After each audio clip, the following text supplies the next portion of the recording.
Hi friends, നമസ്കാരം. നമ്മുടെ ഇഷ്ടവിശേഷമായ പവിത്രത്തിൻ്റെ വിശേഷമായിട്ടാണ് വന്നിരിക്കുന്നത്. അപ്പോൾ എല്ലാവർക്കും നല്ലൊരു ദിവസം ആശംസിച്ചുകൊണ്ട് തന്നെ വിശേഷത്തിലേക്ക് പോകാം. തുടങ്ങുമ്പോൾ തന്നെ കാണുന്നത് നമ്മുടെ എന്താ പറയുക, അയ്യപ്പൻ അവിടെ ഇരുന്ന് നാളിനും അടിച്ചുകൊണ്ടൊക്കെ ഇരിക്കുകയാണ്. ഈ സമയത്ത് ഓട്ടോറിക്ഷയും ഒരു സ്കൂട്ടിയും കൂടി നേരെ അങ്ങോട്ടേക്ക് കയറി ചെല്ലുവാണ്. ഇത് രാധയുടെ ഓട്ടോ അല്ലേ എന്ന് ചോദിച്ചുകൊണ്ട് വേഗം അയ്യപ്പൻ എന്താ പറയുക അവിടെ നിന്ന് വിളിക്കുകയാണ് കേട്ടോ. എടി ഇങ്ങോട്ട് ഇറങ്ങി വന്നേടി എന്ന് പറഞ്ഞു. എന്താ മനുഷ്യ, എന്താ വേണ്ടത്? അപ്പം മാലതി അങ്ങോട്ടേക്ക് ഇറങ്ങി വന്നു. അതെ, നീ ഇങ്ങ് ചോറായിട്ടില്ല എന്ന് പറഞ്ഞു. എടി ചോറിനല്ല, നീ ഇതിങ്ങ് നോക്കിക്കേ. അപ്പോഴാണ് രാധയുടെ ഓട്ടോറിക്ഷ കിടക്കുന്നത് കണ്ടത്. ഭയങ്കര സന്തോഷമായി. രാധേ, നീ ഇങ്ങ് വന്നേ എന്ന് പറഞ്ഞ് അമ്മ വിളിച്ചു. വേഗം ഇറങ്ങി വന്നു. നീ നോക്കിക്കേ. ഇവർക്ക് വിശ്വസിക്കാൻ പറ്റിയില്ല. വേഗം ഇറങ്ങി അങ്ങോട്ടേക്ക് വരുക. എന്താ സർ എന്ന് പറഞ്ഞു. അതെ, ഓട്ടോറിക്ഷ പണം അടച്ചത് കൊണ്ട് എല്ലാ പേപ്പേഴ്സുമായിട്ട് ഇവിടെ കൊണ്ടിട്ടിട്ട് പോകാൻ വേണ്ടി വന്നതാ എന്ന് പറഞ്ഞ് ഇദ്ദേഹം അതിനകത്തിരുന്ന ഒരു പേപ്പറും എന്താ പറയുക RC ബുക്കും അതിൻ്റെ പേപ്പേഴ്സും ഇൻഷുറൻസും എല്ലാം കൂടി രാധയുടെ കയ്യിലേക്ക് ഏൽപ്പിക്കുകയാണ്. ഇതെന്താ സർ എന്ന് ചോദിച്ചു. അല്ല, അടവ് തീർന്ന സ്ഥിതിക്ക് പേപ്പറെല്ലാം ഏൽപ്പിക്കണമല്ലോ. എല്ലാം കറക്റ്റാണോന്ന് താനൊന്ന് നോക്കിയേ. ഇത് ആരാ അടച്ചത്? അപ്പം താനല്ലേ അടച്ചത്? അല്ല, ആരടച്ചതെന്നൊന്നും എനിക്കറിയില്ല. എന്താണേലും പണം കിട്ടി, അതിൻ്റെ ഫുൾ എമൗണ്ടും ക്ലോസ് ചെയ്തിട്ടുണ്ട്.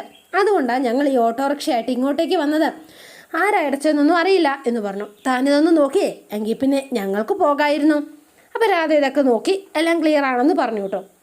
എങ്കിൽ ഞങ്ങൾ ചെല്ലട്ടെ. അപ്പോൾ ചോദിക്കുകയാണ്, അല്ല സർ, ആരാന്ന് അറിയാനായിട്ട് നാളെ ഓഫീസിൽ വന്ന് അന്വേഷിച്ചാൽ മതി. അപ്പോൾ അറിയാം ആരാ അടച്ചത് എന്ന്. ശരിയെന്ന് പറഞ്ഞ് അവരങ്ങ് പോയി കേട്ടോ. അപ്പോൾ വേഗം തന്നെ, എന്നാലും ഇതാരായിരിക്കും അമ്മേ?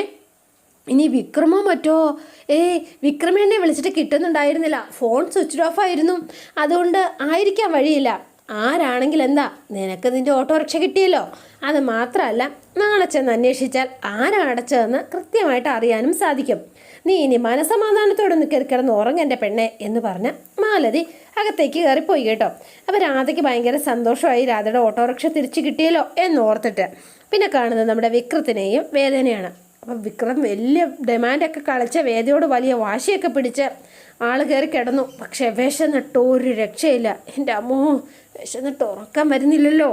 രണ്ടുപേരും നല്ല എന്താ പറയുക, വേദ നല്ല ഉറക്കത്തിലാണ്. പതുക്കെ വേദ വേദ എന്ന് വിളിച്ചു. ആരറിയാൻ, ഇവള് ചത്തോ? ഇനിയിപ്പം ആന കുത്തിയാലും എഴുന്നേക്കും തോന്നില്ല. വിക്രം പതുക്കെ ആളെ എഴുന്നേറ്റ് ഒച്ച വയ്ക്കാതെ ശബ്ദം ഉണ്ടാകാതെ നേരെ വന്ന് റൂമിൻ്റെ വാതിലൊക്കെ അടച്ചു. അതിന് ശേഷം അവിടെ വെച്ചിരുന്ന ചപ്പാത്തിയും എന്താ പറയുക പൊട്ടറ്റോ കറിയൊക്കെ എടുത്ത് വേഗം വേഗം കഴിക്കുകയാണ്. വേദ അറിയാതെ വേണമല്ലോ കഴിക്കാൻ, അന്നെങ്കിൽ ഡിമാൻഡ് പോവുമല്ലോ.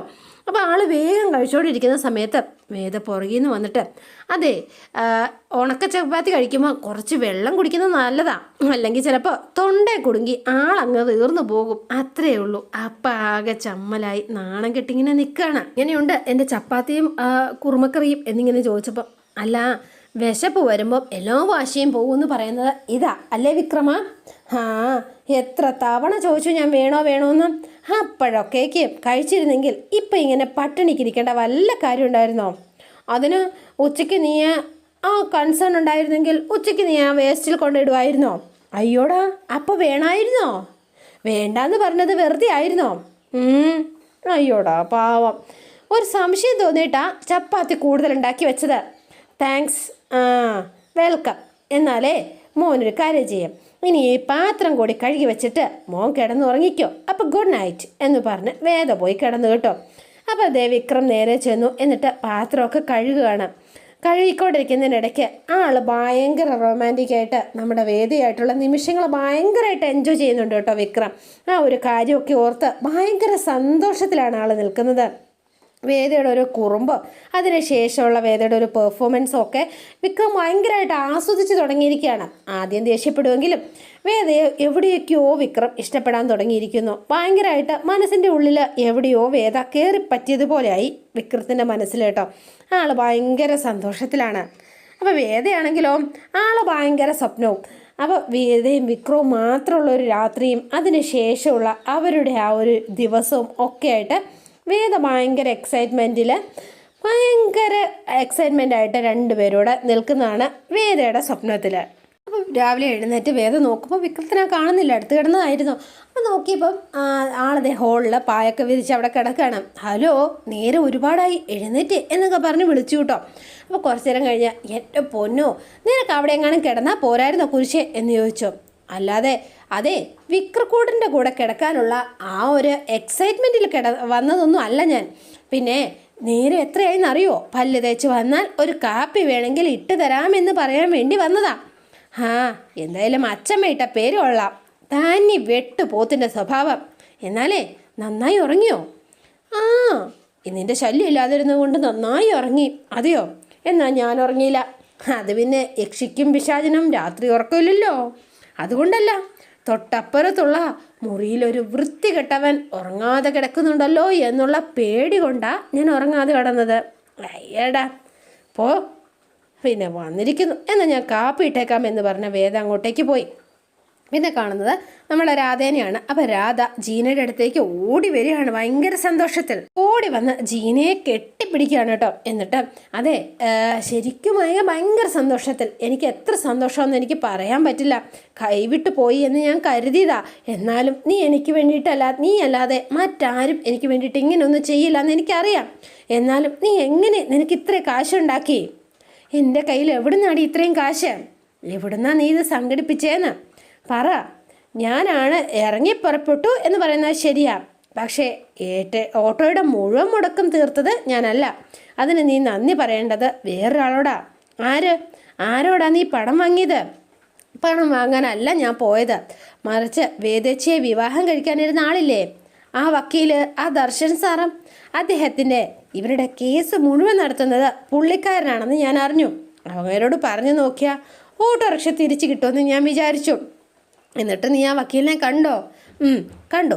അപ്പം ജീന നടന്ന കാര്യങ്ങളൊക്കെ പറയാണ്.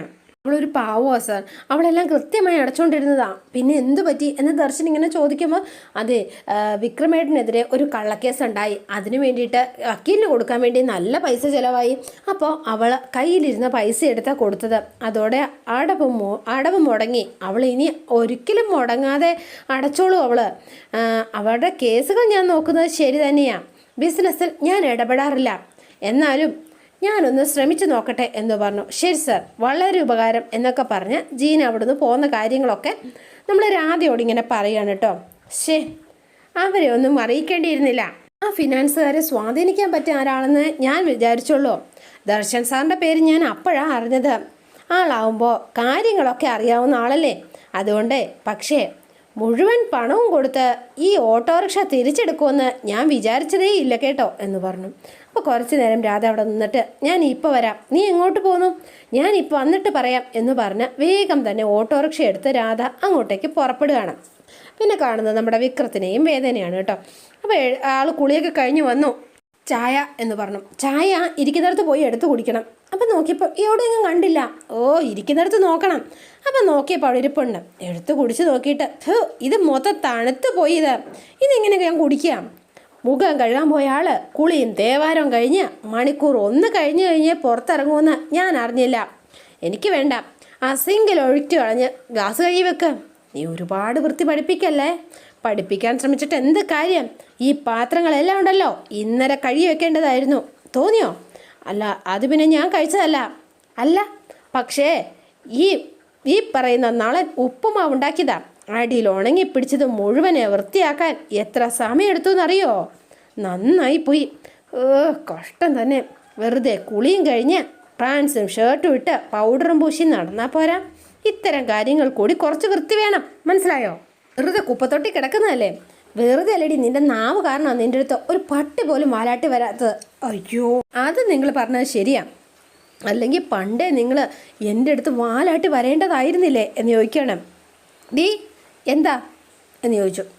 എന്താടാ മോനെ, നിന്നെ ഞാൻ ഇപ്പം ശരിയാക്കി തരാം എന്ന് പറഞ്ഞ് അവിടെ ഇരുന്ന് ഒരു ചൂലെടുത്ത് ഇവിടെ അടിക്കാൻ നോക്കുകയാണ്. അയ്യോ വേണ്ട, no no no no no വേണ്ട, അരുത്. ഈ സമയത്താണ് നമ്മുടെ മാഷും ബാക്കിയുള്ള എല്ലാവരും വീട്ടിലേക്ക് എത്തുന്നത്. ഇവരെല്ലാവരും അകത്തേക്ക് കയറി വരുമ്പം ഭയങ്കര ഒച്ചയും ബഹളവും ഒക്കെ കേൾക്കാം. വാതിലാണെങ്കിൽ ലോക്കുമാണ്. അപ്പോൾ മാഷ് കയറി വരുമ്പോഴത്തേനും വേണ്ട, അരുത്, ഒന്നും ചെയ്യല്, നിന്നെ കാണിച്ചു തരാടി എന്ന് പറഞ്ഞു. അയ്യോ എന്ന് പറഞ്ഞ് വേദ നിലവിളിക്കുന്നു. എന്നിട്ട് പാത്രം തട്ടിമറിക്കുന്നു. ആ ഒച്ചയൊക്കെ കേട്ട് ആ സമയത്താണ് വേദ ചെന്ന് വീണത്. വേദ അയ്യോ അയ്യോ എന്ന് പറഞ്ഞ് നിലവിളിക്കുകയാണ് കേട്ടോ. അയ്യോ വേദയുടെ ശബ്ദമല്ലേ അത് എന്ന് ചോദിച്ച കമല. വേഗം തന്നെ മാഷ് വാതിൽ തുറക്കാണ് കേട്ടോ. ഓ എൻ്റെ ദൈവമേ, എൻ്റെ കാല് എന്ന് പറഞ്ഞുകൊണ്ട് വേദ. അപ്പോഴേക്കും വിക്രത്തിന് അബദ്ധമായി. ചൂലുകൊണ്ട് ഓടിച്ചതാണ്. ഒന്ന് പിടിച്ചെണീപ്പിക്കെൻ്റെ മനുഷ്യ. കയ്യെ പിടിച്ചു. എവിടെ എണീക്കാൻ? അതെ, ഒന്ന് എണീത്ത് പൊക്കെൻ്റെ മനുഷ്യ എന്ന് പറഞ്ഞു. എനിക്ക് നിലത്ത് കുത്താൻ പറ്റുന്നില്ല, ഒന്ന് എടുത്ത് പൊക്കടോ. അവസാനം വേറെ നിവൃത്തിയില്ല വിക്രത്തിന്. എന്തൊരു കഷ്ടകാലമാണെന്ന് തോന്നുന്നു. അവസാനം വിക്രം വേണ്ട വേദന ഇത് കണ്ട ആകെ നാണക്കേടും ചമ്മലുമായി. അത് പിന്നെ കാലിടിച്ചത് കൊണ്ട്, കാല് നിലത്ത് കുത്താൻ പറ്റാത്തത് കൊണ്ട് എന്നൊക്കെ പറഞ്ഞ് വിക്രം താഴെ ഇടാനും പറ്റുന്നില്ല, ഒന്നും പറ്റുന്നില്ല.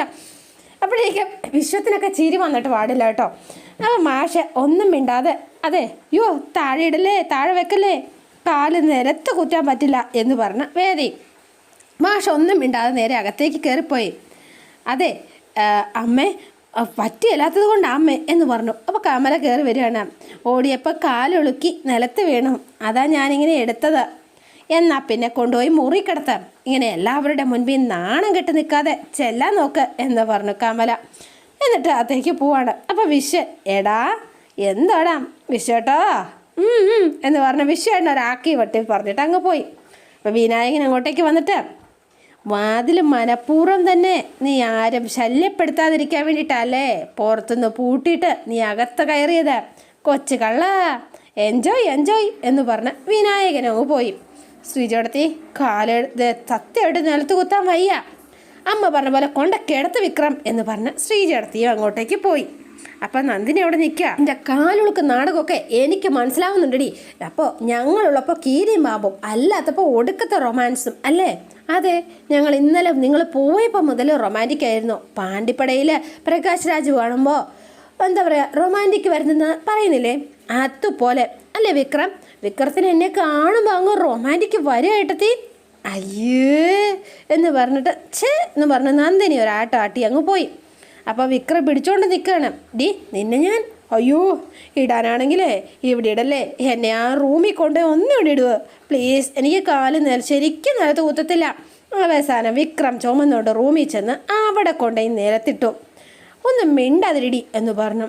എൻ്റെ കാല് നശിപ്പിച്ചേ എന്ന് പറഞ്ഞുകൊണ്ട് ഒച്ചയ്ക്ക് നിലവിളിക്കുകയാണ്. അപ്പം കമല എന്താ മോളെ എന്ന് ചോദിച്ചുകൊണ്ട് കമലയും ശ്രീജയും കൂടി വീണ്ടും അങ്ങോട്ടേക്ക് ഓടിയെത്തുന്നു. അതോടെയാണ് ഇന്നത്തെ വിശേഷം അവസാനിക്കുന്നത്. ഇനി നാളത്തെ അടിപൊളിയാണ് കേട്ടോ.